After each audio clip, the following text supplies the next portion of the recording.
nama saya Bima Nugraha. Tahun ini, usia saya 39 tahun. Saya bekerja sebagai manajer tim penjualan di sebuah perusahaan farmasi yang cukup ternama di Jakarta. Istri saya, Maya Sari, 6 tahun lebih muda dari saya, adalah seorang guru TK yang lembut dan penuh perhatian. Kami memiliki seorang putri berusia 7 tahun bernama Kirana. Anak itu sangat baik dan sopan, persis seperti ibunya. Dari luar, siapapun akan menganggap keluarga kami sebagai keluarga teladan yang harmonis dan bahagia. Tapi, hanya orang yang menjalaninya yang tahu. Retakan yang tadinya tampak sangat kecil, tanpa disadari telah meresap begitu dalam. Belakangan ini, saya mulai merasa istri saya sedikit asing. Bukan karena ia mengabaikan urusan ranjang atau bersikap dingin kepada saya. Terkadang, tatapan matanya kosong menatap ke tempat lain, ponsel pintarnya yang baru diganti entah sejak kapan, kata sandi yang baru, dan telepon-telepon yang masuk di tengah malam dengan dalih konsultasi orang tua murid. Dan ketika saya mencuci pakaian di akhir pekan, parfum pria asing yang tercium dari pakaian istri saya benar-benar tidak ingin mencurigainya, tapi saya juga seorang pria. Insting saya terus mengatakan ada sesuatu yang salah, dan membuat saya gelisah. Daripada membuat keributan, saya memutuskan untuk diam-diam membuntutinya. Saya mencatat waktu kepergiannya, memeriksa jadwalnya, dan memasang aplikasi pelacak lokasi di ponsel cadangan yang saya selipkan di bagasi mobilnya. Namun, semuanya tampak sempurna hingga mencurigakan. Tidak ada masalah, tidak ada tanda-tanda aneh yang ditemukan. Saya bingung, dan kabut kecurigaan tidak pernah meninggalkan pikiran saya. Saya butuh satu pukulan telak. Satu serangan mendadak yang akan merobek topeng itu jika memang ada sesuatu. Akhirnya, saya memikirkan sebuah rencana. Pada Kamis pagi, saat seluruh keluarga sedang sarapan, saya berpura-pura menerima telepon dari kantor dan berakting dengan suara serius. Ya, dengan manajer tim. Baik, saya mengerti. Saya akan segera bersiap dan berangkat. Maya menatap saya dengan ekspresi heran. Ada apa, sayang? Saya menutup telepon dan memasang wajah lelah. Ada masalah besar terkait produk di kantor cabang Surabaya. Sepertinya aku harus segera ke sana. Mungkin akan memakan waktu 2 atau 3 hari. Maya sejenak mengerutkan kening, tetapi kemudian memaksakan senyum dan berkata, hati-hati di jalan, ya. Kalau sudah sampai, jangan lupa telepon. Malam itu, saya meninggalkan rumah, sambil menyeret koper. Saya naik taksi menuju sebuah hotel yang hanya berjarak 3 kilometer dari rumah. Saya sudah memesan satu kamar yang tenang. Rencananya begini, ketika tengah malam tiba, saya akan diam-diam membuka pintu dengan kunci cadangan dan kembali ke rumah untuk memastikan apakah ruang yang saya cintai itu masih seperti yang saya yakini. Duduk sendirian di kamar sambil memainkan ponsel, hati saya terasa campur aduk. Jika kecurigaan saya salah, saya akan menyalahkan diri sendiri seumur hidup karena telah meragukan istri yang akan menemani saya selamanya. Tetapi jika benar, saya harus menghadapi kebenaran, seberapapun menyakitkannya. Tepat pukul 1 dini hari, saya mengenakan jaket, menekan topi saya dalam-dalam, dan dengan hati-hati menuju rumah dengan sepeda motor. Seluruh lingkungan tenggelam dalam keheningan yang dalam. Lampu di lantai 1 rumah kami padam, hanya seberkas cahaya redup yang menyelinap dari sela-sela tirai jendela kamar tidur. Jantung saya mulai berdebar kencang. Saya memasukkan kunci, memutarnya dengan sangat hati-hati, dan pintu terbuka dengan bunyi klik kecil. Begitu masuk, saya melepas sepatu dan menaiki tangga selangkah demi selangkah dengan kaki telanjang. Ketika saya berdiri di depan pintu kamar, terdengar suara dari dalam. Entah itu suara percakapan, desahan, atau hanya suara angin di luar jendela, saya tidak bisa membedakannya, tetapi itu sudah cukup untuk membuat bulu kuduk saya merinding. Saya menggenggam gagang pintu dengan erat dan perlahan memutarnya.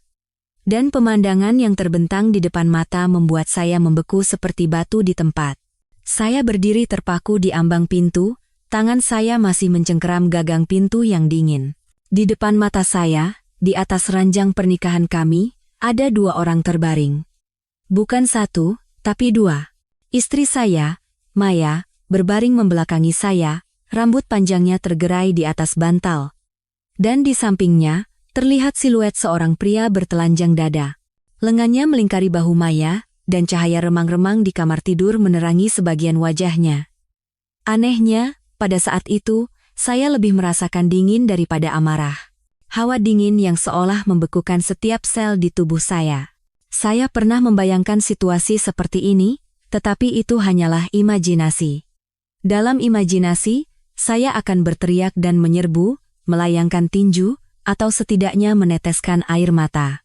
Tetapi dalam kenyataan, saya seperti orang yang jiwanya telah pergi, tidak bisa berkata apa-apa. Beberapa detik kemudian, saya diam-diam menutup pintu tanpa suara. Tanpa membuat kebisingan sedikit pun, saya turun ke lantai 1, duduk di sofa, dan menatap kosong ke udara. Saya pikir saya sudah siap menghadapi kebenaran, tetapi tidak ada seorang pun di dunia ini yang cukup kuat untuk menanggung pengkhianatan yang terjadi di atas ranjangnya sendiri. Yang paling menyedihkan adalah, malam ini, saya tidak boleh meluapkan amarah atau membiarkan fakta ini terungkap. Saya harus tahu siapa pria itu. Saya mengeluarkan ponsel, menyalakan kamera, dan diam-diam mengambil beberapa foto melalui celah pintu sebelum pergi. Dalam hati, saya berdoa agar pria itu bukan orang yang saya kenal, tapi takdir memang kejam. Saat saya memperbesar wajah di foto itu, tangan saya mulai bergetar hebat. Itu Rian Wijaya. Sahabat terdekat saya sejak kuliah. Rian dan saya tinggal bersama selama 4 tahun di asrama, dan setelah lulus, kami sama-sama meniti karier di Jakarta. Kedua keluarga kami sering berkunjung dan sangat akrab. Bahkan, setiap kali saya benar-benar pergi dinas, orang yang saya mintai tolong untuk menjaga rumah adalah dia. Kami bahkan pernah mengundangnya untuk ikut serta saat keluarga kami berlibur ke Surabaya. Tenggorokan saya terasa perih seolah menelan pecahan kaca. Saya kembali ke hotel hampir pukul 2 dini hari.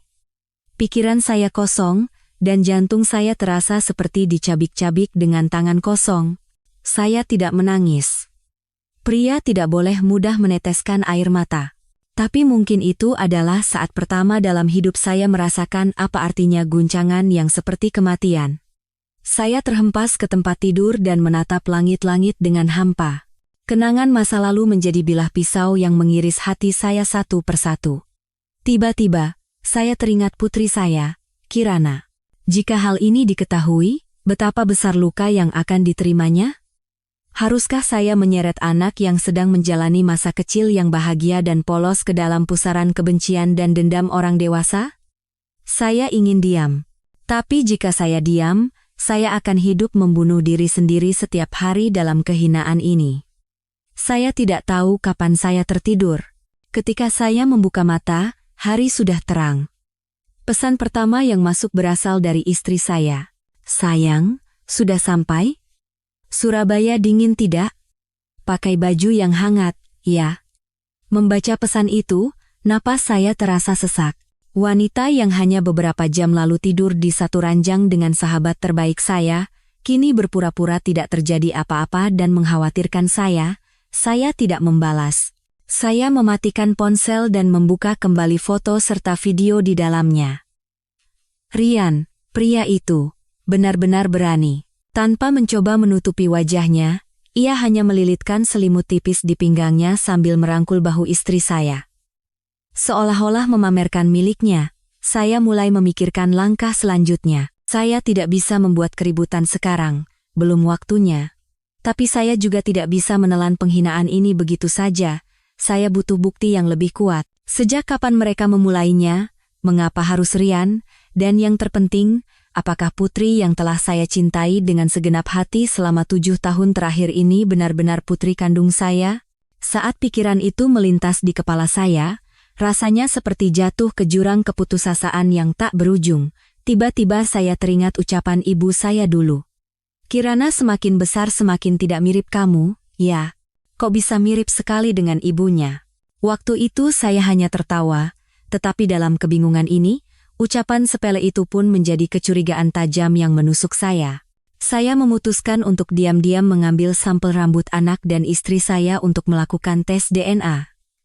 Sebelum mengambil keputusan, saya harus tahu semua kebenarannya. Keesokan harinya, Saat saya pulang sekitar jam makan siang, Maya menyambut saya dengan wajah cerah seolah tidak terjadi apa-apa dan memeluk leher saya. Saya menelan amarah yang sudah sampai di tenggorokan dan memaksakan senyum, dan saya berakting seolah tidak tahu apa-apa. Saya pulang dengan wajah tenang, tetapi hati saya bergejolak seperti gunung berapi yang akan meletus. Istri saya, Maya, masih wanita yang sama lembut dan mesranya seperti yang saya cintai selama beberapa tahun terakhir. Dia memeluk saya dan tersenyum cerah. Lelah, ya, aku sudah masak sop buntut kesukaanmu. Saya memaksakan senyum dan berusaha untuk tidak melihatnya sebagai pengkhianat, sebagai wanita yang tertawa dan bercanda di atas ranjang pernikahan kami dengan sahabat saya. Iya, lelah sekali. Tapi melihat kamu dan Kirana, rasanya jadi semangat lagi, jawab saya dengan suara selembut mungkin. Kirana berlari keluar dari kamar dan memeluk saya. Ayah, pulang dinas bawa oleh-oleh apa buat Kirana? Saya mengangkatnya tinggi-tinggi dan tersenyum. Anak itu mencium pipi saya sambil berceloteh tentang sekolah dan teman-temannya. Melihat mata polosnya, hati saya terasa hancur. Saya berdoa kepada Tuhan. Kumohon, biarlah dia anakku. Jika tidak, saya sendiri tidak tahu apa yang akan saya lakukan. Malam itu, ketika Maya sudah tertidur lelap, saya diam-diam mencabut beberapa helai rambut putri dan istri saya. Saya membaginya ke dalam 2 kantong plastik kecil dan menyimpannya dengan hati-hati di dalam dompet. Keesokan paginya, saya berangkat dengan alasan harus bekerja lebih awal. Lalu, saya menuju sebuah lembaga tes DNA swasta tempat seorang peneliti yang dulu saya kenal bekerja. Bro, tolong periksa hubungan ayah anak antara aku dan putriku. Aku butuh hasilnya secepat mungkin, kata saya dengan suara pelan namun tegas. Teman saya menatap saya dengan ekspresi kaget. Ada apa? Kamu kelihatan pucat. Saya hanya tersenyum getir. Kalau hasilnya cocok, hatiku akan tenang. Kalau tidak, aku harus cepat memutuskan bagaimana harus menjalani hidup ke depan. Saya menandatangani formulir persetujuan dan meninggalkan tempat itu. Sejak saat itu, saya mulai menjalani kehidupan ganda. Siang hari, saya menjadi suami teladan dan ayah yang penyayang. Malam hari, saya berubah menjadi penguntit yang mengawasi setiap gerak-gerik istri saya. Saya diam-diam memasang kamera super kecil di ruang tamu dan kamar tidur. Dan saya kembali memasang aplikasi pelacak lokasi di ponsel Maya. Kali ini, versi yang lebih canggih yang bisa merekam percakapan di sekitarnya. Dan saya mulai menyusun kepingan-kepingan puzzle yang baru. Pada malam ketiga, sekitar pukul 9, saat saya pura-pura sedang mandi, layar ponsel Maya menyala dan menampilkan pesan dari Rian. Kelembutan dan kenikmatan malam itu masih terasa begitu nyata. Bagaimana kalau kita bertemu lagi akhir pekan ini? Jantung saya serasa jatuh. Rian, tak perlu ditebak lagi, itu Kim Tae-woo. Saya mengambil tangkapan layar pesan itu dan mengirimkannya ke ponsel cadangan saya. Malam itu, setelah Maya tertidur, saya membuka file rekaman dari ponselnya. Dalam rekaman itu, suaranya terdengar jelas, aku juga kangen banget. Tapi sepertinya suamiku belakangan ini jadi lebih sensitif. Mungkin harus ditunda beberapa hari. Suara seorang pria menjawab, jangan pedulikan dia. Bilang saja kamu ada pelatihan atau semacamnya. Biayanya semua aku yang tanggung. Kita tinggal sekali lagi bepergian jauh, dan kamu akan jadi milikku sepenuhnya. Jadi milikku sepenuhnya. Kata-kata itu menjadi belati yang menusuk langsung ke jantung saya. Saya menangis tanpa suara. Seperti terpaksa menelan racun pahit, saya menelan semua air mata ke dalam. Saya mulai bertanya pada diri sendiri. Mengapa Maya selingkuh? Mengapa harus dengan Rian? Saya bukan suami yang buruk. Saya menghasilkan cukup uang, tidak minum atau berjudi, dan tidak pernah sekalipun memukul istri saya. Ketika istri saya sibuk, saya menjemput anak, menyiapkan makan malam, kami berbagi segalanya bersama. Lalu, di mana letak kesalahan saya? Keesokan paginya, saya diam-diam menyalin semua isi percakapan, foto kamar tidur, dan rekaman video kamera ke dalam sebuah USB. Untuk berjaga-jaga, saya juga menyimpannya di akun cloud pribadi saya. Sore itu, sebuah pesan datang dari lembaga tes DNA. Bapak Bima Nugraha, hasil tes sudah keluar. Silakan datang langsung untuk mengambilnya. Saya merasakan tangan saya yang memegang kemudi basah oleh keringat saat mengemudikan mobil. Jantung saya berdebar tak karuan. Saya sendiri tidak tahu apakah saya berharap Kirana adalah putri kandung saya atau bukan. Teman saya menatap saya dengan tatapan iba sambil menyerahkan amplop berisi hasil tes. Apapun hasilnya, kamu harus tetap tenang. Saya mengangguk dan langsung membuka amplop itu di tempat. Huruf-huruf di depan mata saya seolah menari-nari. Hasil analisis DNA menunjukkan hubungan ayah dan anak tidak terbukti. Saya membeku di tempat. Bukan putriku. Anak yang sejak bayi saya gendong dalam pelukan, yang setiap malam saya tidurkan, yang setiap pagi saya antarkan ke sekolah, bukanlah darah daging saya. Pada saat itu, hati saya hancur berkeping-keping. Air mata pun tidak keluar lagi. Saya hanya duduk membeku seperti patung. Dan saya sadar, kini, balas dendam bukanlah pilihan, melainkan takdir yang harus dijalankan. Dengan langkah seberat timah, saya meninggalkan laboratorium. Saya tidak ingat bagaimana saya mengemudi dalam perjalanan pulang, berapa banyak lampu merah yang saya terobos, berapa banyak mobil yang saya lewati dengan tipis. Di kepala saya, hanya ada satu kalimat yang terus berputar. Bukan putriku, bukan putriku. Saya pikir dengan mengetahui kebenaran, hati saya akan tenang, ternyata tidak. Kebenaran itu datang sebagai guncangan yang meruntuhkan langit, menghancurkan segala sesuatu yang saya sebut keluarga. Kirana bukan putriku. Lalu sejak kapan? Sejak kapan Maya mengkhianatiku? Dengan perasaan apa dia menatap lurus ke mataku selama beberapa tahun terakhir dan membiarkan anak itu memanggilku ayah? Dengan perasaan apa dia membiarkanku membesarkan anak pria lain dengan segenap hatiku, sementara dia sendiri bisa tersenyum seolah tidak tahu apa-apa? Saya merasa seperti badut yang menyedihkan. Malam itu, saya tidak makan. Saya duduk sendirian di balkon, angin dingin terasa menusuk kulit. Maya datang membawa jaket dan berkata dengan lembut, "Kenapa hari ini lesu sekali?" Saya menoleh dan menatap wanita itu lama sekali. Orang yang pernah saya cintai, yang berusaha saya lindungi, yang saya anggap sebagai segalanya dalam hidup saya. Saya tersenyum seolah tidak terjadi apa-apa dan berkata, mungkin karena pekerjaan di kantor terlalu berat, dia tersenyum, menyampirkan jaket ke pundak saya, dan mencium pipi saya. Saya ingin menepis ciuman itu, tetapi saya menahannya. Belum waktunya. Saya harus sangat tenang. Sejak saat saya mengetahui kebenaran, saya bukan lagi Bima Nugraha yang dulu. Saya telah terbangun, dan saya tidak akan lagi membiarkan diri saya diinjak-injak.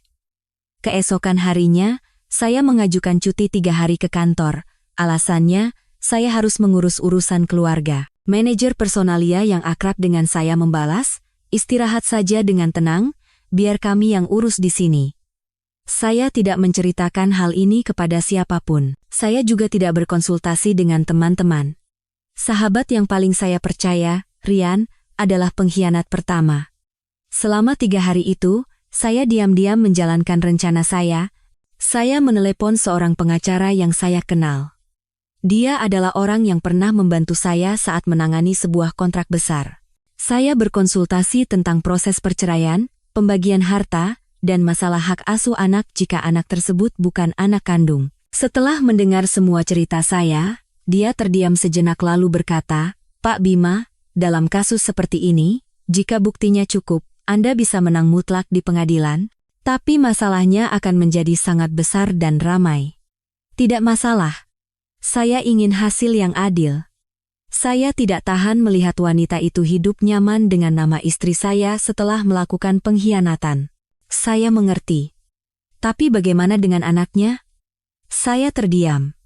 Saya juga tidak tahu apa yang harus saya lakukan dengan Kirana. Meskipun bukan putri kandung, perasaan antara saya dan anak itu nyata. Saya benar-benar mencintai anak itu, tetapi saya tidak bisa melanjutkan penipuan ini. Saya meminta pengacara untuk menyiapkan dokumen gugatan terlebih dahulu dan memintanya merahasiakan semua informasi agar Maya tidak curiga. Belum waktunya. Hari keempat, saya tiba-tiba berkata kepada istri saya, "Akhir pekan ini, kita sekeluarga sekalian refreshing, ajak Kirana ke rumah Eyang di desa beberapa hari, Yuk, Maya menunjukkan gelagat ragu-ragu. Tapi minggu ini aku ada pelatihan. Saya menatapnya dan tersenyum ringan. Tidak apa-apa. Kita berangkat Jumat sore, pulang Minggu pagi. Bolos 1 hari terakhir tidak akan jadi masalah. Dia dengan terpaksa mengangguk dan memaksakan senyum. Saya tahu persis mengapa dia tidak mau pergi. Akhir pekan adalah waktu berkencan dengan Rian. Tapi saya tidak berniat membiarkan rencana mereka terwujud. Saya juga mengirim pesan kepada Rian. Besok malam kita ketemu sebentar. Sudah lama kita tidak kumpul-kumpul. Di tempat biasa, ya? Dia langsung membalas. Oke. Sudah lama juga tidak minum bareng kamu. Kangen, bro. Membaca pesan itu, rasa mual semakin menjadi-jadi. Malam itu, saya duduk berhadapan dengan dia, sahabat terbaik saya. Dia masih tertawa santai seperti orang yang tidak tahu apa-apa, menepuk-nepuk bahu saya seolah tidak melakukan kesalahan apapun. Saya duduk berhadapan dengannya dan berteriak dalam hati. Dia menceritakan berbagai macam hal, tentang perjalanan, pacar baru, tetapi tidak sepatah kata pun tentang istri saya. Tentu saja, bajingan itu tidak sebodoh itu untuk mengaku dengan mulutnya sendiri. Saya minum bir seteguk demi seteguk sambil mengangguk seolah kami masih sahabat karib. Tapi dalam hati, saya hanya menghitung hari menuju akhir dari semua ini. Sebelum berpisah, saya berkata, akhir-akhir ini aku sering mimpi buruk, mimpi dikhianati dan ditipu. Bahkan mimpi teman dekatku merebut istriku. Dia tertawa terbahak-bahak dan menepuk bahu saya. Wah, kamu terlalu banyak pikiran. Jaga istrimu baik-baik. Satu kalimat itu memutuskan sisa kesabaran terakhir saya. Saya mengepalkan tangan. Saya ingin sekali melayangkan tinju ke wajahnya, tetapi saya menahannya. Karena akhir sudah dekat, saya tidak boleh bertindak emosional. Saat akhir pekan tiba, saya mempersiapkan segalanya dengan cermat. Sesuai rencana, pada Jumat sore, saya membawa istri dan putri saya menuju rumah mertua. Berbeda dengan perjalanan sebelumnya, Maya tampak canggung dan tidak bersemangat sama sekali. Sebaliknya, Kirana sangat gembira dan berceloteh. Ayah, kita ke kolam renang juga, ya? Aku mau tidur di ayunan di halaman seperti dulu. Saya mengelus kepala anak itu dan tersenyum lembut. Tentu. Kali ini ayah akan bermain dengan Kirana seharian penuh. Saya berusaha agar pandangan saya tidak terlalu lama tertuju pada wajah istri saya. Meskipun saya sudah tahu semua kebenarannya, saya tidak ingin anak itu merasakan ada suasana aneh di antara orang tuanya. Begitu sampai di rumah mertua, saya menitipkan Kirana pada ibu mertua dan dengan alasan ada dokumen penting yang tertinggal di kantor, saya kembali ke Jakarta malam itu juga. Maya tampak panik, tetapi tidak berani menghentikan saya dan hanya mengangguk. Kalau begitu, besok pagi-pagi datang, ya, Kirana pasti akan mencari ayah. Saya hanya tersenyum, mengangguk, lalu pergi. Malam itu, sekitar pukul 10, saya tiba di rumah kami tetapi tidak langsung masuk. Saya memarkir mobil dalam kegelapan sekitar 100 meter dari gerbang rumah dan menunggu. Tepat pukul 10.45, sebuah sedan putih yang familiar berhenti di depan gerbang. Rian turun dari mobil. Di tangannya ada sebuah tas, dia mengenakan kemeja ketat dan memakai parfum yang menyengat. Melihatnya masuk ke rumah dengan santai seolah itu rumahnya sendiri, punggung saya merinding. Bukan karena takut, tetapi karena amarah. Saat saya mengepalkan kedua tangan karena amarah, urat-urat di punggung tangan saya menonjol. Saya menekan tombol rekam di ponsel dan mengarahkannya ke gerbang. Semua tindakan saya memiliki tujuan. 5 menit kemudian, lampu kamar tidur menyala dan di balik tirai, bayangan 2 orang terlihat jelas. Keduanya saling berpelukan, tertawa dan bercanda, lalu lampu kamar padam, tidak perlu melihat lebih jauh lagi. Saya diam-diam membuka pintu belakang dengan kunci cadangan dan masuk ke dalam rumah tanpa suara. Saya tidak berniat menyerang mereka. Saya bukan tipe pria yang main pukul. Saya ingin mereka melepaskan topeng mereka sendiri. Saya mengangkat ponsel, menyalakan fungsi rekam, dan mendekati pintu kamar. Tawa terdengar jelas dari dalam. Itu suara Rian. Akhirnya kita bisa bertemu. Aku hampir gila setiap hari kangen kamu.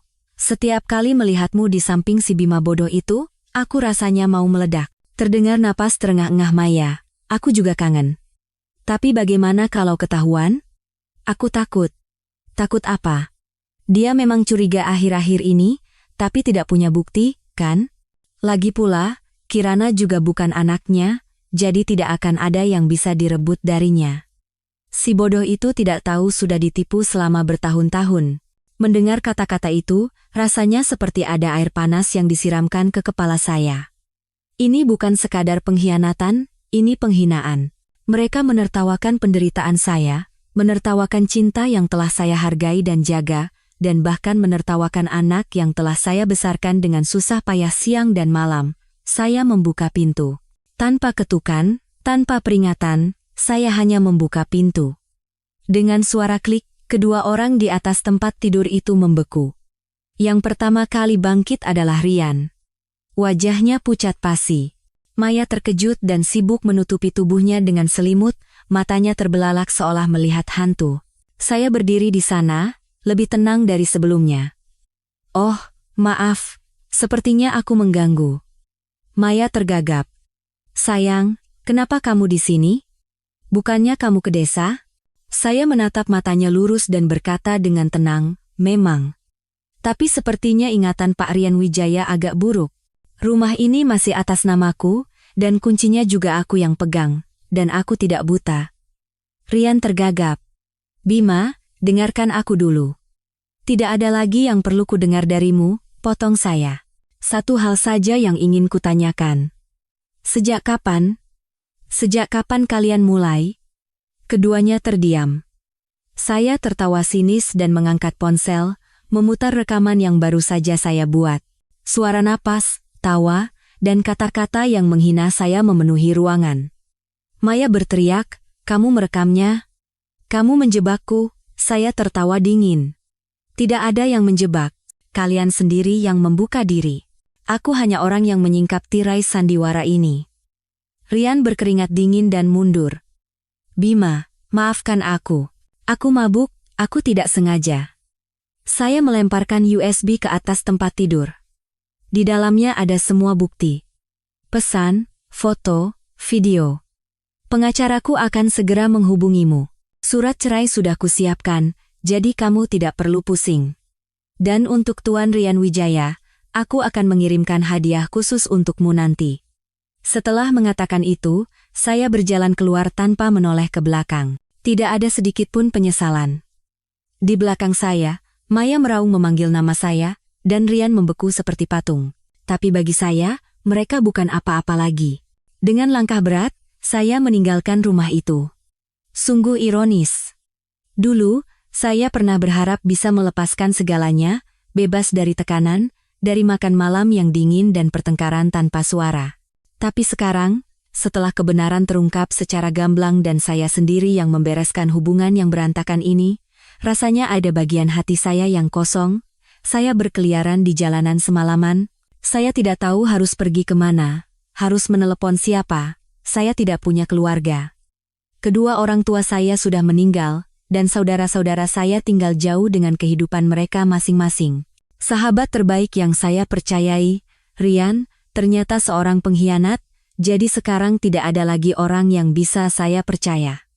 Saya menyewa sebuah apartemen kecil untuk tinggal sementara. Saya menghubungi pengacara dan secara resmi mengajukan gugatan cerai ke pengadilan. Bukti yang saya ajukan sangat jelas dan meyakinkan. Kendali dalam gugatan cerai ini sepenuhnya ada di tangan saya. Saya juga meminta untuk mempertimbangkan kembali hak asuh Kirana. Bukan karena dendam, tetapi karena saya pikir Maya tidak pantas membesarkan anak, tapi hukum adalah hukum. Selama saya bukan ayah kandungnya, hak asuh otomatis jatuh ke tangan ibu. Saya hanya bisa memiliki hak kunjungan jika diperlukan. Sakit. Rasanya seperti ada yang mengiris daging saya, tetapi saya harus menerimanya. Saya harus menghadapi dan mengatasi rasa sakit ini. 2 hari kemudian, ibu mertua saya menelepon, suaranya sangat tegang. Nak Bima, kamu di mana sekarang? Bisa datang sebentar untuk bicara? Saya ragu. Saya tidak ingin bertemu siapapun lagi. Tapi ibu mertua adalah Ibu Maya, orang yang pernah memanggil saya menantu yang berharga, dan orang yang memeluk saya dan menangis bersama saat ibu saya meninggal. Saya mengangguk. Baik, Bu. Saya akan segera ke sana. Sore itu saya tiba di rumah mertua. Ibu mertua membuka pintu dengan mata merah dan bengkak. Ayah mertua sedang merokok di sudut halaman, wajahnya dingin seperti es.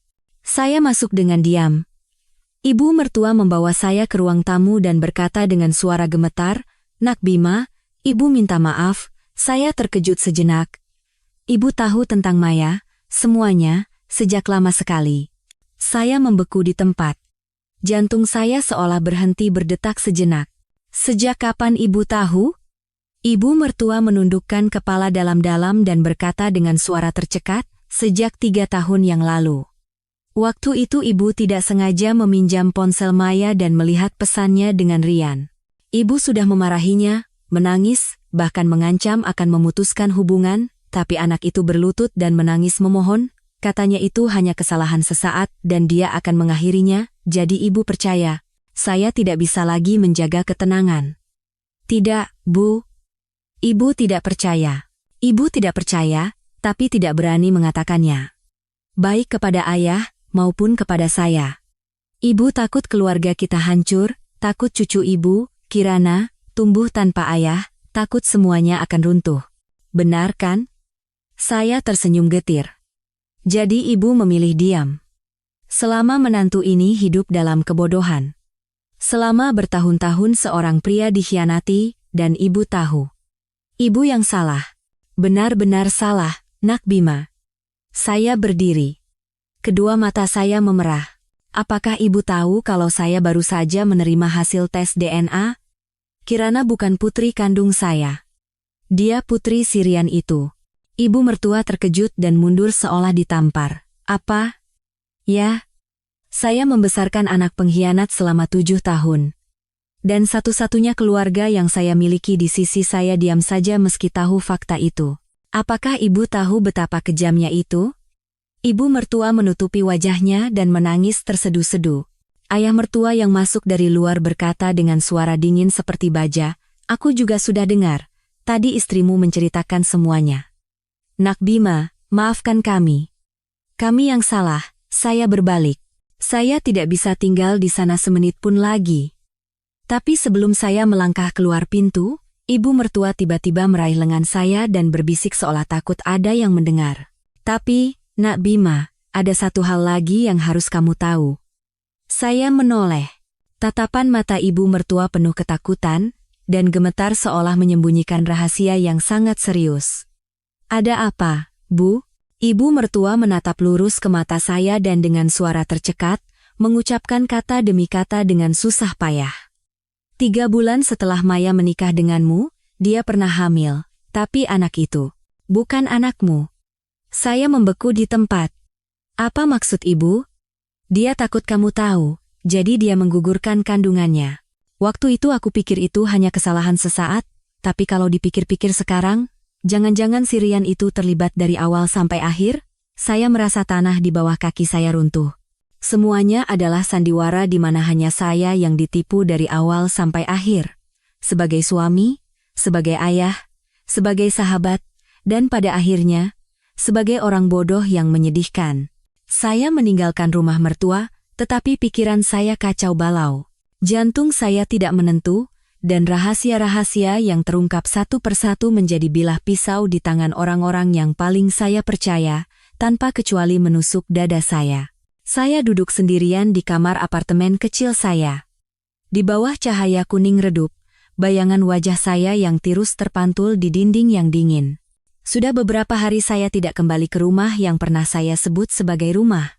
Tawa anak-anak, makan malam sederhana pasangan suami istri yang setiap malam saya nantikan setelah pulang kerja, semua itu tidak ada lagi. Telepon berdering, itu telepon dari TK putri saya, bapaknya Kirana. Suara lembut guru terdengar. Kirana sudah beberapa hari ini tidak bersemangat. Dia terus bertanya kenapa ayah tidak datang. Hari ini dia menangis dan tidak mau makan. Saya kasihan sekali, jadi saya menelepon. Apakah Bapak bisa datang sebentar untuk melihatnya? Saya mengepalkan tangan. Mata saya terasa panas. Terima kasih, Bu Guru. Besok sore saya pasti datang. Setelah menutup telepon, saya duduk termenung. Ayah, kenapa tidak pulang? Pertanyaan sederhana itu seperti palu godam yang menghantam jantung saya hingga hancur berkeping-keping. Kirana, anak itu tidak bersalah. Dia tidak berdosa. Meskipun saya tahu dia bukan darah daging saya, cinta yang saya curahkan padanya adalah nyata. Selama 7 tahun, saya tidak pernah meninggalkannya sehari pun. Saat dia demam, saya menjaganya semalaman, mengompres tubuhnya dengan handuk basah. Saat dia jatuh dan menangis, saya yang pertama berlari memeluknya dan berkata, "Tidak apa-apa, ayah di sini." Tapi sekarang, saya hanya bisa mengawasinya dari jauh. Secara hukum, saya bukan lagi ayahnya. Nama pria di balik akta kelahiran itu kini menjadi nama yang tidak bisa lagi disebut. Keesokan sorenya, saya berada di luar gerbang TK. Dari kejauhan, Kirana berlari keluar dengan riang, lalu celingukan seolah mencari seseorang. Saat pandangannya bertemu dengan saya, anak itu berhenti sejenak lalu berteriak, "Ayah!" Saya merentangkan kedua tangan, dan anak itu berlari memeluk saya. Dia membenamkan wajahnya di bahu saya dan terisak, "Ayah, kenapa tidak pulang?" Ayah marah sama Kirana, ya? Ibu bilang ayah dinas jauh, tapi kenapa lama sekali pulangnya? Saya memeluknya erat. Jantung saya terasa diremas. Tidak, sayang. Ayah tidak marah. Ayah paling sayang sama Kirana di dunia ini. Kalau begitu, pulang bareng, yuk, aku setiap malam mimpi ayah. Loh, saya tidak tahu harus menjawab apa. Anak ini tidak pantas mengalami hal seperti ini. Dia tidak mengerti tentang pengkhianatan, tes DNA, penipuan, dan kebencian. Di dalam hatinya, saya masih ayahnya. Kami duduk di bangku di halaman TK. Saya membelikannya susu dan kue kecil. Kirana makan kue sambil berceloteh tentang teman-teman sekelasnya, lagu baru yang diajarkan gurunya. "Oh ya, ayah. Minggu depan ada pentas seni di kelasku. Ayah datang, kan? Lihat Kirana menari? Aku sudah latihan keras, loh." Saya mengangguk dengan suara tercekat. Tentu, ayah pasti datang. Dimanapun ayah berada, ayah pasti datang untuk melihat. Anak itu tersenyum cerah seolah tidak pernah mengalami kesedihan. Saat saya memegang tangannya dan berjalan ke gerbang, saya melihat Maya berdiri dari kejauhan. Dia berpakaian rapi dan memakai riasan tipis. Melihat saya, dia tampak terkejut sejenak, tetapi kemudian kembali tenang. "Kirana, ayo kita ke mobil sama ibu. Sudah gelap." Anak itu tidak mau melepaskan tangan saya. Ayah ikut juga. Saya berlutut dan menatap matanya. Hari ini ayah ada kerjaan, jadi harus pergi. Tapi ayah janji akan telepon setiap hari. Janji? Anak itu memeluk saya sekali lagi dengan erat, baru kemudian mengikuti ibunya. Saat anak itu naik ke mobil, saya melihat air mata menggenang di matanya. Mungkin anak itu sudah merasakan sesuatu, bahwa ibu dan ayahnya tidak lagi berjalan di jalan yang sama. Maya mendekati saya dan berkata dengan suara kecil, "Aku tahu aku tidak pantas bicara apa-apa, tapi tolong jangan bersikap dingin pada anak itu. Dia tidak tahu apa-apa." Saya menatapnya dengan mata sedingin es. "Pernahkah kamu memikirkan perasaanku yang membesarkan anak pria lain selama 7 tahun? Saat kamu dan ibumu sama-sama tahu kebenarannya tapi membiarkanku hidup dalam kurungan kebohongan manis ini." Maya menundukkan kepala. Saat dia mengangkat kepala lagi, matanya berkaca-kaca. "Aku salah. Aku tahu sekarang tidak ada yang bisa diubah. Tapi kalau masih ada sedikit saja perasaan sayangmu pada anak itu, kumohon jangan berpaling darinya."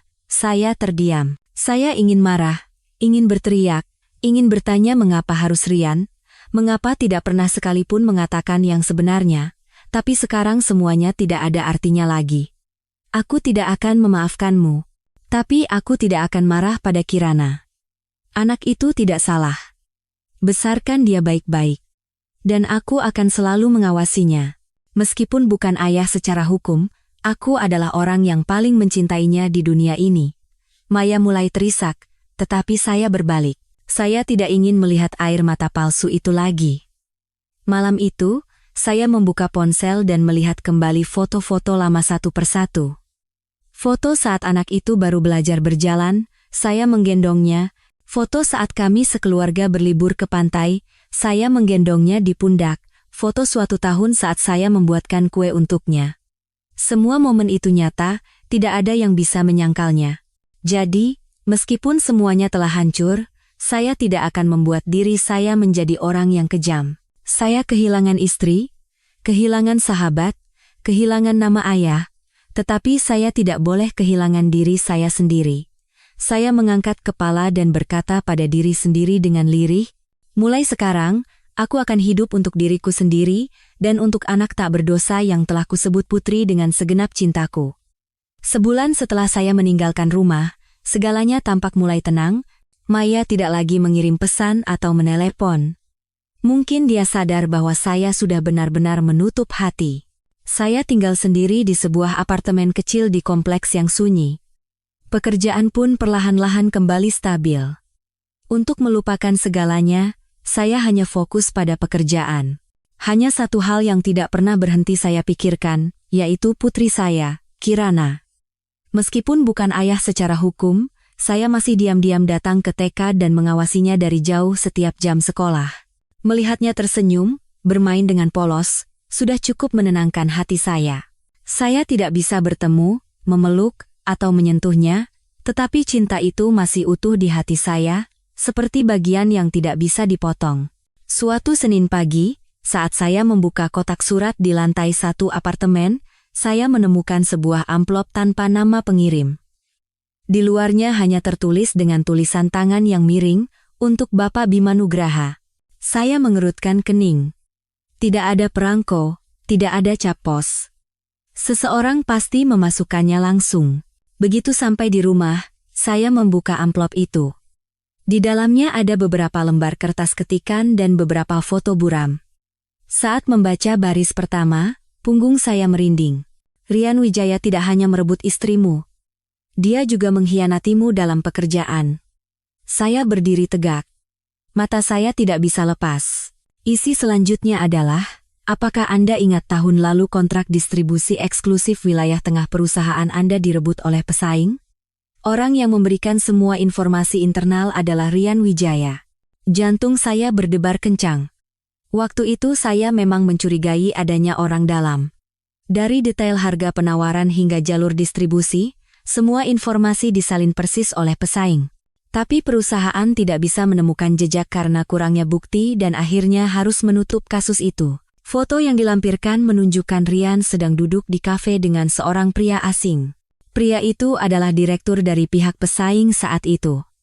Dalam foto, mereka sedang menandatangani sesuatu, dan di sudut meja, sebuah amplop dokumen kuning terlihat jelas. Saya buru-buru membalik ke halaman terakhir. Saya pernah bekerja di bawah Rian Wijaya. Karena saya tahu terlalu banyak, dia memecat saya. Saya tidak bisa memberikan semua bukti, tapi ini adalah permulaan. Jika Anda ingin tahu lebih banyak, ikuti dia setiap Jumat malam pukul 8. Dia biasanya pergi ke sebuah apartemen mewah di SCBD, lantai 7, unit 8A. Setelah selesai membaca surat itu, saya duduk diam selama hampir 30 menit. Kenapa Rian lagi? Bagaimana bisa dia mengkhianati saya, yang pernah dia sebut sebagai sahabat dan saudara, dengan begitu kejam? Seorang wanita mungkin bisa berkhianat karena buta oleh cinta, tetapi jika seorang pria menjual temannya demi uang, dia tidak pantas lagi disebut manusia. Saya mulai mengingat kembali. Rian pernah bekerja di tim audit keuangan mitra, dan dia tahu seluk-beluk semua rencana yang sedang dijalankan perusahaan kami. Tahun lalu setelah insiden itu, dia tiba-tiba mengundurkan diri dengan alasan ingin memulai bisnis sendiri.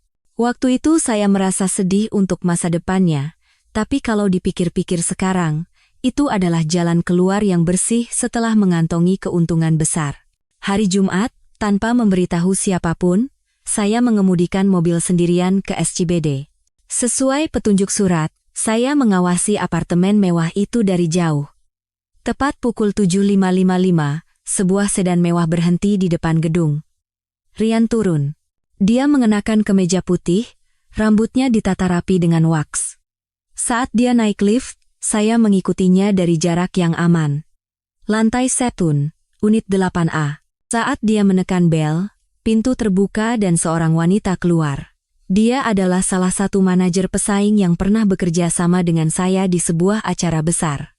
Saya tidak bisa berkata-kata. Rian masuk dan pintu tertutup. Saya diam-diam mengeluarkan ponsel dan mengambil foto.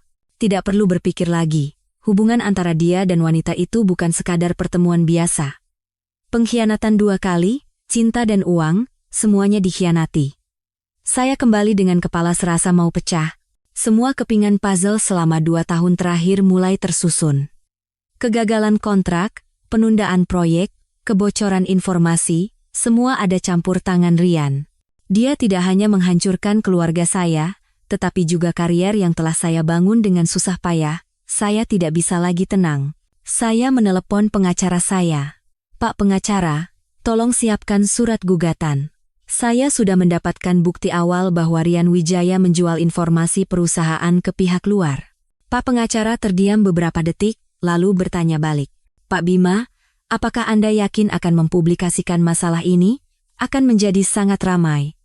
Saya tidak takut menjadi ramai. Saya hanya tidak tahan melihat pengkhianat hidup dengan tenang. Dia tidak hanya menghancurkan saya, tetapi juga semua yang telah saya bangun. Saya tidak bisa diam lagi. Baik. Kalau begitu, kirimkan semua data yang Anda miliki kepada saya. Saya akan memulai proses awal. Saya menutup telepon. Untuk pertama kalinya dalam beberapa bulan terakhir, saya merasa bahwa saya mulai bangkit kembali. Saya pernah mati sekali, tetapi kali ini saya akan hidup kembali. Bukan untuk balas dendam, tetapi untuk mendapatkan kembali keadilan. Setelah mengirim semua bukti kepada Pak pengacara, saya menghabiskan sisa hari itu untuk meninjau kembali semua data yang terkait dengan Rian. Semakin saya menggali, semakin saya merinding. Dari file cadangan lama perusahaan, saya menemukan lampiran trankripsi yang dikirim dari komputer Rian ke alamat yang tidak dikenal. Dengan program dekripsi sederhana, saya membuka file itu, dan di dalamnya terdapat rencana detail proyek yang sedang kami jalankan dan akhirnya direbut. Semua angka, biaya, hingga rute, semuanya lengkap. Tangan saya bergetar. Rian tidak hanya berkhianat. Dia telah bergerak secara terencana sejak lama, dan tidak hanya sekali, tetapi berkali-kali. Saya segera menelepon Pak pengacara. Saya menemukan data tambahan, salinan rencana proyek yang bocor dan alamat email pengirimnya. Ini akan menjadi bukti yang menentukan. Pak pengacara langsung menjawab. Sangat bagus. Saya akan menambahkannya ke dalam gugatan. Tapi mulai sekarang, Anda harus berhati-hati. Anda akan memasuki wilayah yang sangat kotor. Saya tersenyum pahit. Saya sudah kehilangan segalanya, Pak pengacara. Yang bisa saya lindungi sekarang hanyalah kebenaran. Malam itu, saat saya pulang dari berbelanja di supermarket dan berjalan di koridor lantai 3 apartemen, saya menemukan sebuah amplop hitam menempel di pintu. Tidak ada nama, tidak ada orang di sekitar. Saat saya membuka amplop, di dalamnya ada selembar foto. Itu adalah foto saya sedang menggendong Kirana di halaman TK beberapa hari yang lalu. Foto itu diambil dari jauh, tetapi jelas dan terasa dingin. Di belakang foto, tertulis sebuah kalimat dengan tulisan miring, "Jika ingin putrimu aman, jangan menggali lebih dalam." Tangan saya gemetar dan tenggorokan saya kering. Saya melihat sekeliling koridor, tetapi tidak ada siapa-siapa. Jantung saya berdebar seperti jenderang. Saya segera menelepon Pak pengacara dengan panik. Pak pengacara, saya baru saja menerima surat ancaman anonim. Mereka mengancam putri saya, Kirana. Mereka tahu saya sedang mengumpulkan bukti. Suara di seberang menjadi lebih rendah. Ini sepertinya sudah melampaui batas perselisihan hukum biasa. Anda harus melapor ke polisi. Saya belum ingin memperbesar masalah ini. Saya harus tahu dulu siapa di balik ancaman ini. Saya tidak bisa membiarkan Kirana dalam bahaya karena pertarungan orang dewasa. Saya memutuskan untuk menyewa seseorang yang dulu saya kenal. Pak Chandra, yang dulu bekerja sebagai detektif swasta, pernah membantu saya melacak orang-orang yang terkait dengan Rian. Setelah mendengar cerita saya, dia langsung setuju. kemungkinan besar Rian Wijaya tidak sendirian. Sepertinya ada organisasi di belakangnya. Ancaman seperti ini biasanya bukan perbuatan amatir. Tolong lindungi Kirana. Semua biaya akan saya tanggung. Awasi mulai dari perjalanan ke dan dari TK, orang-orang yang keluar masuk rumah Maya, bahkan kurir sekalipun. Saya tidak ingin menyesal seumur hidup karena satu kesalahan kecil. Pak Chandra mengangguk. Saya percaya padanya. Beberapa tahun lalu, saat mengelola sebuah proyek besar, dia pernah menyelamatkan saya dari kasus penipuan. 3 hari kemudian, hampir tengah malam, saya menerima telepon dari Pak Chandra. Ada perkembangan, Pak Bima. Tadi saya mengikuti seorang pria yang mondar-mandir di dekat TK. Dia bukan kenalan Bu Maya. Cukup lama dia berdiri dengan wajah tertutup masker dan topi, dan di tangan kirinya ada tato dengan motif yang sangat aneh. Mirip dengan tato pelaku yang punya catatan kriminal pengancaman dan penculikan anak. Mendengar itu, jantung saya serasa copot. Apa yang Anda lakukan? Saya mengambil fotonya dan sengaja menabrakkan mobil seolah-olah tidak sengaja untuk memastikan wajahnya. Dia buru-buru pergi, tetapi saya berhasil mendapatkan nomor plat kendaraannya. Sekarang sedang saya lacak. Saya terengah-engah. Tolong pastikan Kirana tidak kenapa-kenapa. Pak Chandra menenangkan saya. Percayalah pada saya. Anak itu akan aman. Tapi Anda harus siap mental. Ini bukan lagi masalah keluarga biasa. Keesokan malamnya, saya menerima telepon dari nomor yang tidak dikenal. Bima Nugraha, aku sudah memperingatkanmu. Kalau kau pintar, enyahlah. Kalau tidak, putrimu akan benar-benar kulenyapkan. Saya menggenggam ponsel erat-erat dan menggertakkan gigi. Sentuh dia seujung jari saja, akan kuseret kalian semua ke neraka bersamaku. Terdengar tawa sinis dari seberang, lalu telepon ditutup. Untuk pertama kalinya dalam hidup, saya merasa telah melangkah ke dunia orang-orang yang tidak punya kemanusiaan. Rian bukan lagi sekadar pengkhianat, melainkan pion yang terhubung dengan organisasi gelap di industri distribusi farmasi. Orang-orang yang bekerja dengannya bukanlah orang-orang biasa. Saya memutuskan untuk mengirim semua data yang saya miliki, foto, rekaman, file, email kepada seorang wartawan investigasi, Ibu Ratna. Dia adalah orang yang 3 tahun lalu menulis serangkaian artikel yang mengungkap skandal medis terbesar di kota ini. Saya tahu dia sedang mencari kasus besar, dan saya siap meledakkan semuanya. Saya meninggalkan pesan.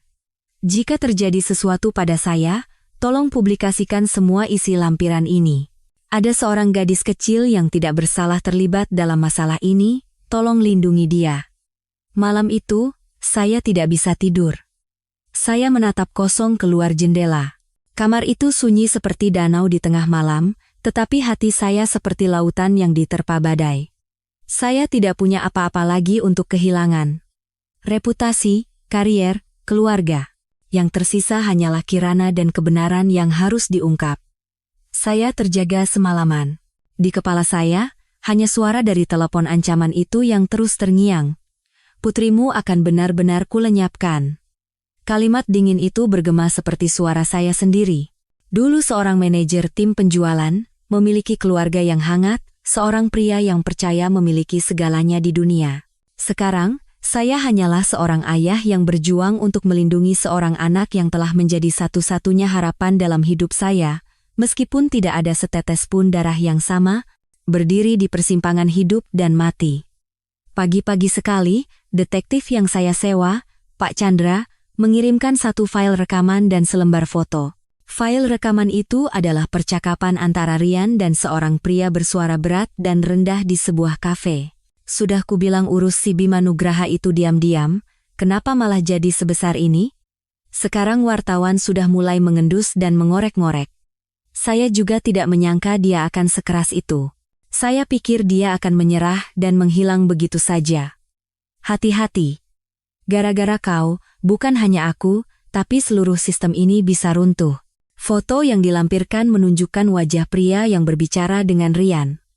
Saat saya melihat lebih dekat, saya terkejut. Direktur Jeon.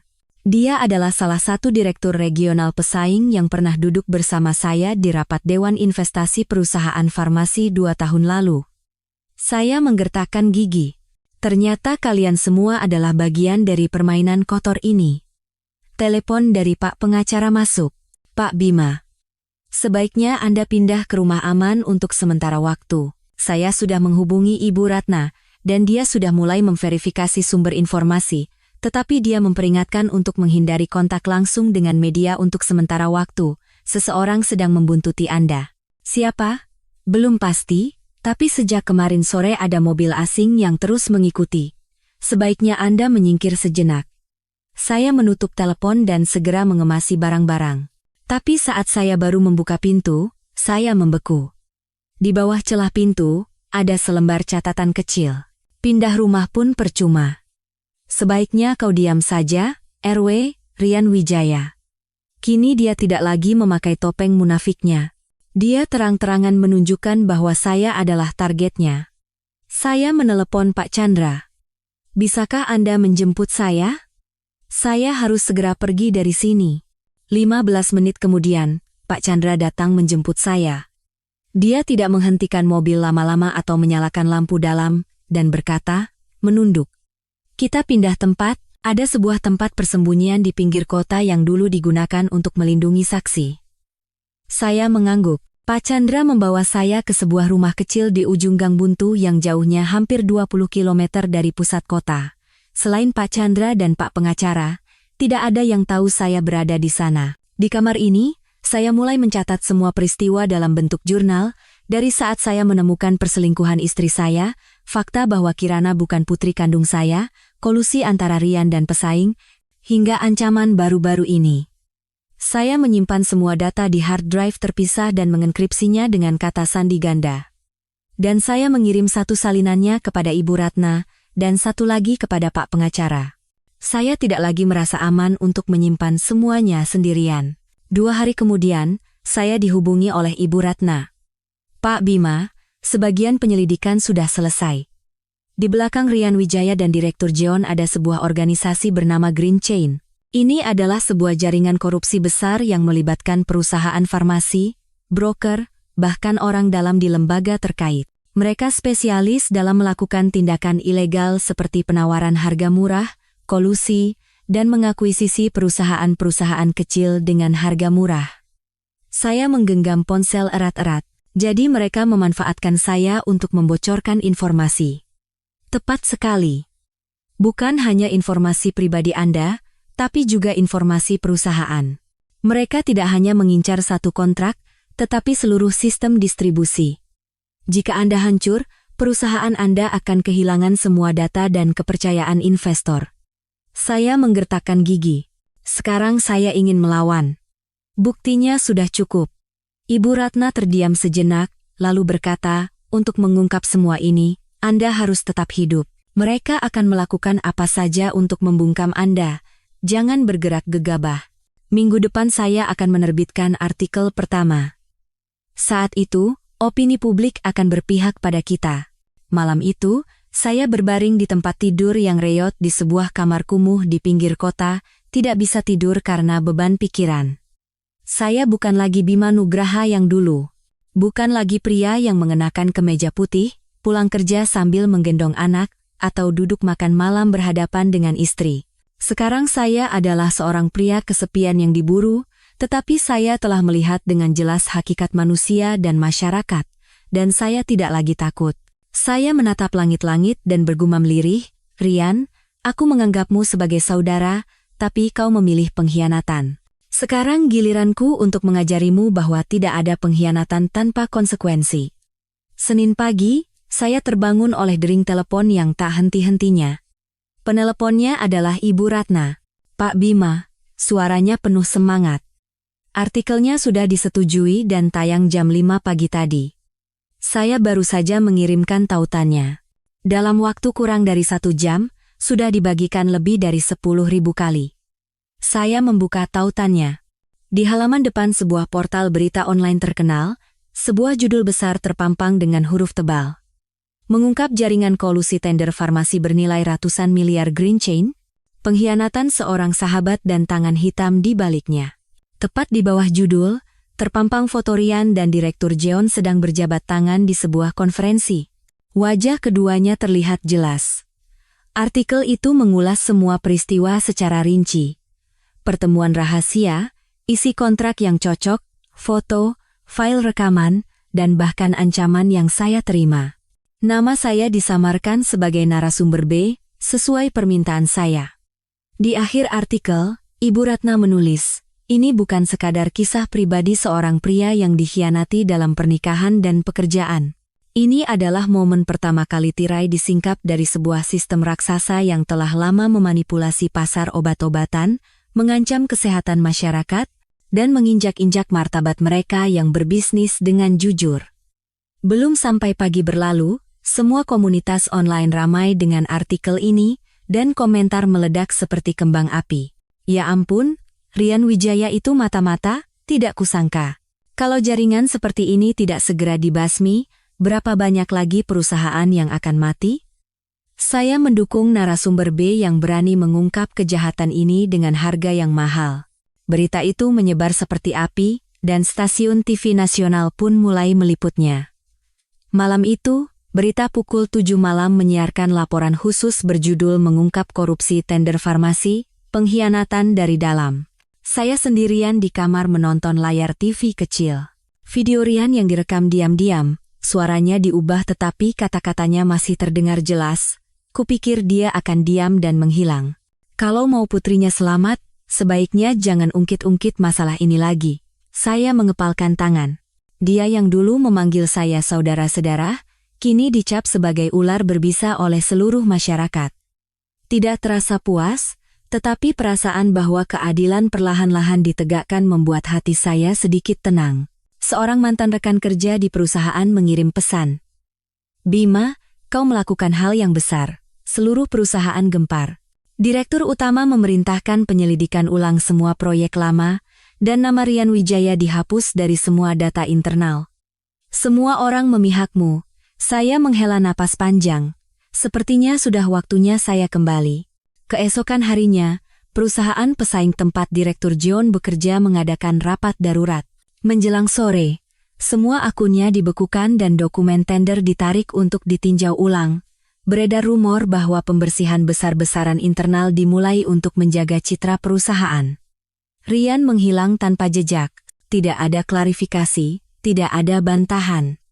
Akun media sosial pribadinya ditutup, dan nomor teleponnya tidak aktif. Ada yang bilang dia kabur ke luar negeri, ada yang bilang dia bersembunyi di suatu tempat, tetapi saya tahu dia tidak akan bisa bersembunyi selamanya. Malam itu, saya kembali menunggu di depan gerbang TK, Kirana berlari keluar dengan mata berbinar. Ayah! Saya merentangkan tangan dan memeluknya. Anak itu menyandarkan kepalanya di bahu saya dan berbisik, hari ini aku dipuji Bu Guru. Bu Guru tanya ayah kemana, aku bilang ayahku di sini. Sedang melihatku dari jauh. Tahu tidak, ayah? Teman-temanku tanya apa ayahku seorang pahlawan super. Karena meskipun ayah pergi, aku tetap tersenyum setiap hari. Tenggorokan saya tercekat. Anak itu masih polos dan lugu. Meskipun saya bukan lagi wali sahnya, di dalam hatinya, saya masih ayahnya. Saya memegang tangannya dan berjalan perlahan. Langit perlahan berubah menjadi ungu tua, dan dari kejauhan, lampu-lampu kota mulai menyala satu persatu. Saya tahu pertarungan ini belum berakhir, tetapi saya telah melewati terowongan tergelap dalam hidup saya. Dan kali ini, saya tidak akan pernah runtuh. Tepat 3 hari setelah artikel itu terbit, ketika saya berpikir masa depan yang lebih stabil akan datang untuk saya dan Kirana, sebuah berita tak terduga datang seperti gelombang dahsyat dan menyapu semua rencana. Pengkhianat, mata-mata industri, pria yang dengan kejam menghancurkan sebuah keluarga, Ryan Wijaya, muncul di siaran langsung televisi nasional. Malam itu, saya sedang makan malam sendirian di kamar kecil saya ketika telepon berdering tanpa henti. Detektif Chandra yang pertama kali menelepon. Pak Bima, cepat nyalakan TV sekarang. Ryan Wijaya sedang melakukan wawancara eksklusif. Saya bergegas menyalakan TV. Di layar, Ryan yang mengenakan setelan abu-abu duduk dengan tenang.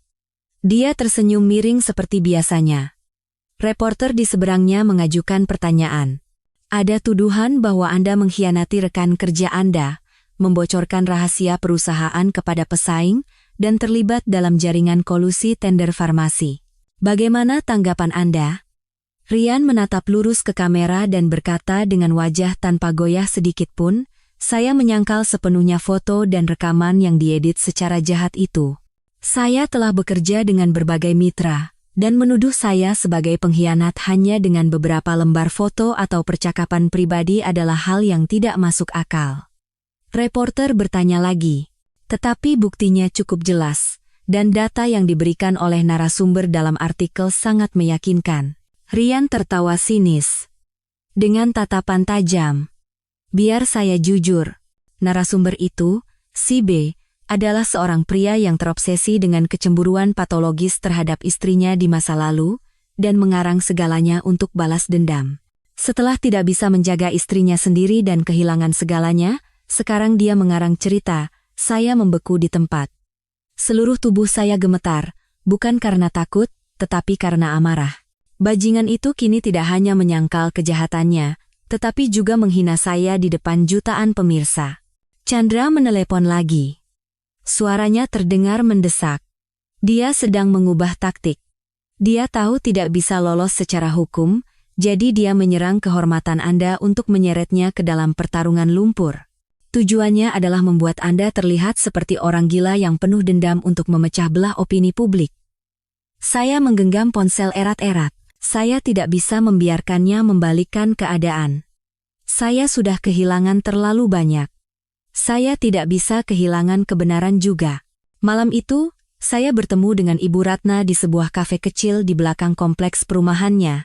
Saya memberinya satu file rekaman yang belum saya publikasikan. Itu adalah rekaman percakapan antara Ryan dan Direktur Jeon yang saya rekam sendiri. Dia tidak akan pernah bisa mempublikasikan masalah ini. Hubungannya dengan Maya hanyalah puncak gunung es. Saya butuh informasi sistem distribusi perusahaannya secepat mungkin. Sebagai imbalannya, jumlah yang dijanjikan akan saya pastikan Anda terima. Wajah Ibu Ratna memucat setelah mendengarkan rekaman itu. Ini adalah bukti kunci yang akan membungkam semua bantahan. Tidak ada yang bisa menyebut ini editan. Suara, isi, konteks, semuanya sangat jelas. Saya menatapnya lurus dan berkata, publikasikan semuanya. Kali ini, jangan anonim. Biarkan dunia tahu siapa si B itu. Saya tidak perlu bersembunyi lagi. Dia ragu.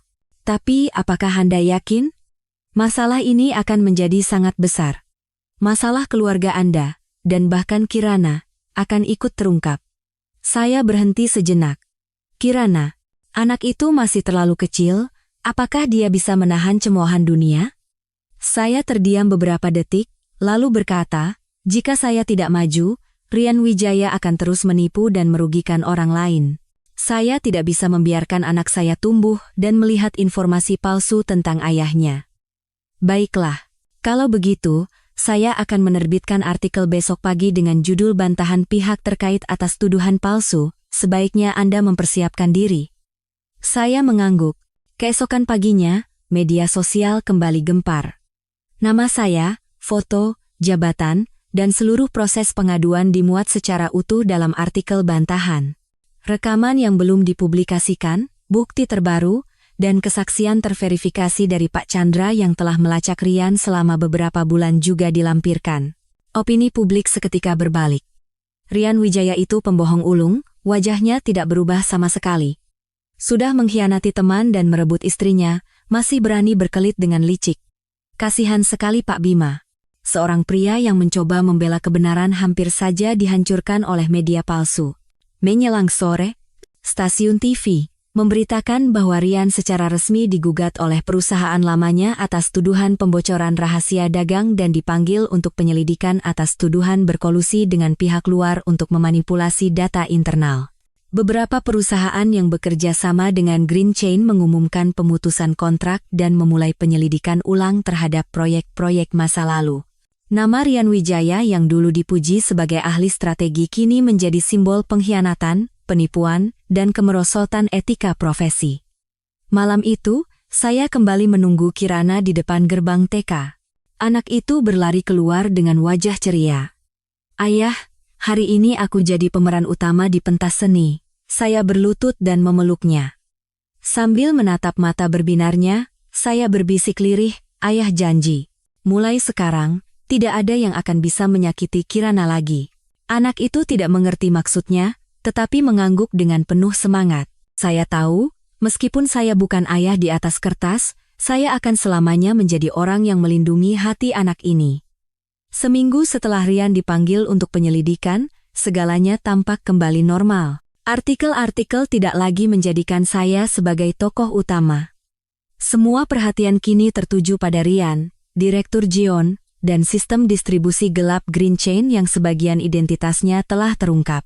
Saya kembali ke perusahaan lama atas tawaran manajemen. Mereka menawarkan saya untuk kembali sebagai manajer tim, sekaligus meminta saya untuk bergabung dengan tim audit internal untuk mencegah kasus seperti Rian di masa depan.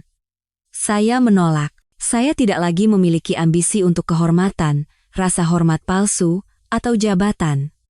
Setelah begitu banyak kekecewaan, saya belajar satu hal, yang paling berharga bukanlah jabatan, melainkan ketenangan. Dengan uang tabungan saya membuka sebuah apotek kecil di sudut jalan dekat TK Kirana. Setiap pagi saya bangun pagi, minum teh, membaca koran, sambil menunggu anak yang berangkat sekolah dari balik jendela kaca menyapa dengan senyum cerah, "Ayah, hari ini keren pakai baju baru." Lalu saya tersenyum dan mengangguk. Putri ayah juga paling cantik di kelas hari ini. Untuk kedamaian sehari-hari, itu sudah cukup. Suatu sore, saya mendengar berita bahwa Rian secara resmi ditahan dan akan diadili atas tuduhan pembocoran rahasia dagang dan turut serta dalam korupsi tender. Saya tidak merasa senang atau puas, hanya merasa lega. Tapi saya tidak menyangka bahwa keesokan harinya, Ibu Rian akan datang menemui saya. Penampilannya jauh lebih tua dari terakhir kali saya melihatnya. Rambutnya memutih, punggungnya sedikit bungkuk, dan kedua matanya merah bengkak karena terlalu banyak menangis. Saya membuka pintu dan mempersilakannya masuk dengan tenang. "Ibu, ada keperluan apa?" Ibu itu duduk dan dengan tangan gemetar mengeluarkan sepucuk surat. "Anakku mengirim surat ini dari tahanan, dia bilang harus kusampaikan kepadamu." Saya menerima surat itu. Hati saya campur aduk. Ibu itu memegang tangan saya dan berkata dengan suara tercekat, "Dia salah, sangat salah. Aku tahu tidak ada kata-kata yang bisa mengubahnya, tapi tolong, Nak, jangan dorong dia sampai ke jalan buntu." Saya hanya mengangguk ringan tanpa berkata apa-apa. Ibu itu bangkit dari duduknya dan sebelum melangkah keluar pintu, dia membungkuk sangat dalam kepada saya. Melihat seorang ibu tua menundukkan kepala kepada saya karena putranya, sebagian hati saya sedikit luluh, saya duduk dan membuka surat itu. Tulisan tangan Rian masih sama, ringkas dan dingin, tetapi kali ini terasa ada yang hilang kekuatannya. "Aku tahu kau tidak akan pernah memaafkanku. Aku juga tidak mengharapkannya. Aku hanya ingin mengatakan satu hal. Saat kau tahu perselingkuhan Maya, aku takut. Takut kehilanganmu. Aku ingin berhenti, tapi aku sudah terlalu dalam melangkah dan tidak bisa kembali. Aku tahu satu kesalahan bisa menjadi kesalahan seumur hidup. Jika aku bisa kembali ke masa lalu, aku lebih memilih mati dipukuli daripada mengkhianatimu." "Kau benar. Tidak ada pengkhianatan tanpa konsekuensi. Aku membayar konsekuensinya setiap hari. Tapi satu hal, jangan biarkan putriku tumbuh dalam kebencian. Meskipun bukan darah dagingku, anak itu lebih membutuhkanmu daripada siapapun di dunia ini."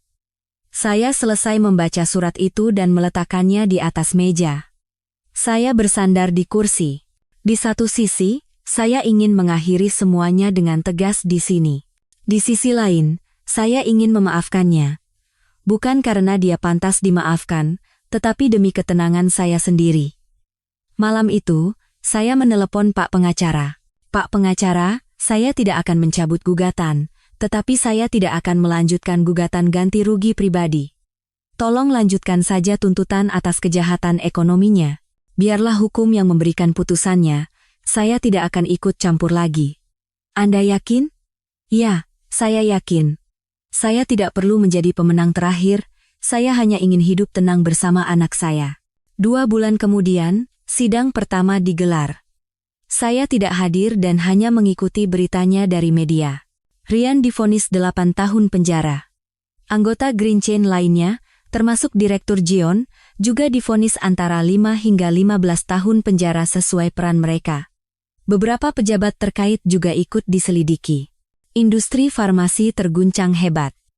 Media menyebut kasus ini sebagai noda terbesar dalam industri farmasi selama dekade terakhir. Nama saya tidak lagi sering disebut, dan saya pikir itulah kebebasan yang sesungguhnya. Akhirnya, pada suatu minggu pagi, Kirana memegang tangan saya berjalan-jalan di Taman Danau. Anak itu menunjuk ke langit dan tertawa. "Ayah, lihat awan itu, bentuknya seperti hati." Saya mengikuti arah telunjuknya dan tersenyum. "Iya, benar. Kalau begitu, awan yang di sana itu, cantiknya sama seperti wajah putri ayah." Anak itu tertawa riang. Saya membungkuk, memeluknya, dan berbisik lirih, "Tidak peduli putri siapa kau, dari mana kau berasal, ayah akan selamanya menjadi orang yang paling mencintaimu di dunia ini," dan saya sadar. Di akhir segalanya, saya tidak perlu menjadi pemenang, cukup menjadi orang yang tidak hancur. Hidup akan selalu penuh dengan peristiwa mengejutkan, pengkhianatan, dan luka yang sepertinya tidak akan pernah sembuh.